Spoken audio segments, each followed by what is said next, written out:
Ayan, hello po, magandang gabi, no? Magandang araw. Nasaan panig man tayo ng mundo. Ayan po, ha? Okay, and maraming salamat po sa mga nagpa-tarot reading kanina, ha? Ayan. So, lahat naman ay satisfied po. Ayan, ha? At salamat din po sa mga umu-order ng ating mga merchandise. Okay po. So, meron kasi nagpadala sa atin dito ng mga chocolates. Ayan. So, ayan po, ha? Ang dami nito, no? So, syempre, alam niyo naman, diabetiko tayong tao. So, hindi ko po mauubos. Okay? So, sa lahat po ng bibili, since naman natin, 10,000 subscriber na tayo, no? Ayan po. Sa lahat ng bibili ng ating mga, ang tawag dito, bracelet, worth 1,000 ha. Worth 1,000 pesos. Sasamahan ko po ng isang Cadbury. Ang laki po nito. This is 160 grams. So, ayan. Alam niyo na kung magkano sa grocery yan ha. Mga 200 plus yata ito, no? Ayan po ha. So, ayan, kung kayo po ay mag-order na kayo ngayon until supplies, ayan man tayo natulol. Until supplies last po ha. Ayan ha, ito yung mga Cadbury na yan. Okay po, sasabihin ko naman sa inyo kung meron pa, kung available pa ha, kung wala naman na, sorry naman po. Basta worth 1,000 po ha ng ating mga merchandise. Ayan, may libre kayo sa akin. Chocolate. Ayan, so ngayong gabi po, mag-order na kayo ha at bukas ang ating pa-deliver. Ayan, basta worth 1,000 po ha na ating merchandise. Meron kayong isang sukulit. Okay po. Eto na. Gumawa tayo ng, itong ating reading po pala ngayon para sa weekly guide ninyo ha. For the week 7, okay, April 7 hanggang April 13 sa Sunday po. So alamin natin kung anong mga paparating ha. Tingnan natin. Ito ang inyong magiging weekly guide. Ayan ha. Gawa na tayo ng weekly guide. Okay po. Okay, so tingnan natin kung kanino mga energy, no? Hopefully, lumabas lahat ng mga signs, earth, water, air, and fire. Ayan, para kasama kayong lahat ha. So, this is a weekly guide. Start ng April 7 hanggang April 13 po. Ayan. So, tingnan natin kung anong mga lalabas at paparating ngayong linggo na ito. Hopefully, no, yung iba sa inyo gising pa. Ayan. Iba siguro maaga natulog, mga maagang papasok, bukas, mapanonood yun na ito. Ito naka-reverse. So, meron tayo ditong Ace of Pentacles in reverse. Ayan, yung iba sa inyo raw, this is a, earth sign. Taurus, Virgo, and Capricorn. So, yung iba sa inyo, lack of planning. Mawawala sa plano. Bakit? Baka may pangyayaring darating po ha. Tapos mawawala kayo sa plano. Kumbaga, ladder race na okay na Kaso may misalign, mawawala daw po sa plano. Kung ano man yan parating na yan. Tingnan niyo po ha. Baka, nag-flip ng kusa. So, tingnan niyo po ha, kung ano yung mawawala kayo sa plano. Kung kaya pang habulin po ninyo ha. Okay, and then meron tayong water sign, okay? Cancer, Scorpio, and Pisces. Ayan. Meron din celebration. Magaganap ngayong linggo na ito ha. Binyag, birthday, graduation, recognition, kung ano man po yan ha. Isa-celebrate ng masaya, magiging masaya kung ano man celebration na yan para sa mga water sign. And then meron tayong Ace of Cups in reverse, water sign na naman. Ayan. Yung iba sa inyo, mabablock, okay? Mangbablock, kung sino man ito ha, na inyong ibablock man. Bakit? Ayaw na ba? Tapos na ba? Kayo na po ang magdesisyon kung talagang ayaw na. Sige, i-block ninyo ha. And then the Fool, meron tayo ditong air sign ha, para sa the Fool. New beginning naman para sa iba. 'di ba? Ganda ha. So siguro start mo to bukas na talagang babangon ka na diyan sa higaan mo, no. Maliligo ka na, okay? And mag-start na ng panibago, which is a good thing, okay? New beginning para po sa iyo ha. And then meron tayo ulit air sign, okay? This is the Justice, okay? So the truth will set you free. Katotohanan, makukuha mo ngayong linggo na ito, no? Kung ikaw man ay isang air sign dyan. So meron na tayo dito, earth, water, and air. So fire sign na lang wala, no? Ayan. Kung ano mang katotohanan ng inaantay mo, air sign, ayan na, no? Ito na, tinawag ko ang fire sign. Ito, lumabas siya, Aries, Leo, and Sagittarius. Ayan. So, merong progress po. Merong paglago. Kung ano man ito, may business ka bang inumpisahan, meron kang inaayos, ayan, may progress daw pong paparating ha. Kung ano man iyong sinusubukang bago sa iyong buhay. Ayan, magiging successful and victorious daw po iyan. Ayan ha. Kung sino man po ha ang gusto mong mag-avail ulit, uulitin ko ng ating mga charms. Meron kayong libreng dito, tsokolate po. Ayan ha. Bali regalo ko na sa inyo ha, sa ating mga dyan, supporters din sa mga ating mga subscriber. 'Di ba? Dahil 10,000 na tayo ha. May pa-freebies tayo rito. Cadbury. Okay? Until supply last po ha. Okay? Basta 1,000 plus ang inyong order. Ayan, may free kayo na Cadbury. And then Knight of Cups o water sign na naman. Yung iba sa inyo magkakaroon ng creativity. May uumpisa na isang bagay ha.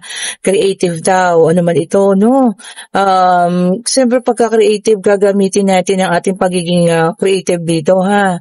So mag-uumpisa kayo sa isang bagay na maganda. Ayan, So, okay po yun ha. Maaari ito na yung magiging way ninyo para kayo ay makalimot, makaalis sa isang sitwasyon man dyan. Mga water sign yan ha. Very good yan. I-focus ninyo ang iyong isipan sa isang bagay. Okay? Para makaalis kayo ng tuluyan sa kung ano man po yung sitwasyon na meron kayo. And then meron tayong 5 of Swords, which is an air sign. Ayan. Yung iba sa inyo masasangkot sa conflict.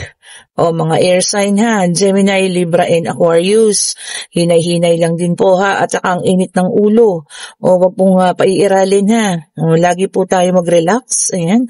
Kahit mainit na ang panahon piliin pa rin nating maging kalmado po. May mga masasangkot daw po sa gulo ha. Conflict. Kung ano man yan. Mag-ingat po ha. Ingatan po ninyo ang inyong mga sarili. Sabi sa inyo, sa mga conflict na yan, ang daming mga nangyayaring hindi maganda. Okay, and then the Sun, which is a fire sign, okay? Yung iba sa inyo, talaga may celebration po, ha? Sabi rito, binyagan, kasalan, kung ano man, ha? And yung iba naman sa inyo, may success na isa-celebrate, maaaring sa trabaho, no? Maaari din sa inyong anniversary ng inyong kumpanya, mga ganyan, kayo po ay maiimbitahan. And then, meron tayong 5 of Pentacles in reverse, which is an earth sign. Ayan. Ito, para sa iba na nakakaranas ng hirap ngayon, as in yung literal, na sobrang pagkahirap ng inyong nararamdaman, makaka-recover na rin daw po kayo. Diba? Ang ganda. So, within this week, asahan nyo ng recovery ninyo, ha? Or pagbangon sa kung ano man po yan, Nahirap na inyong nararamdaman.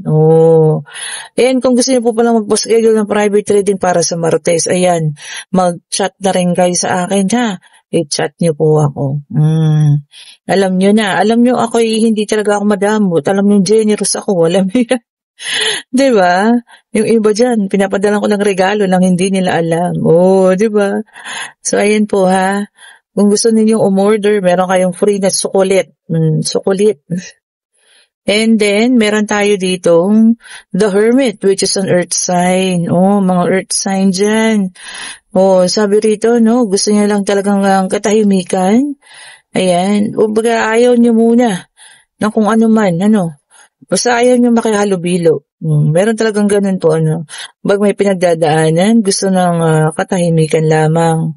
Okay? And then, meron tayo ditong 2 of Swords, air sign, naka-reverse, ayan.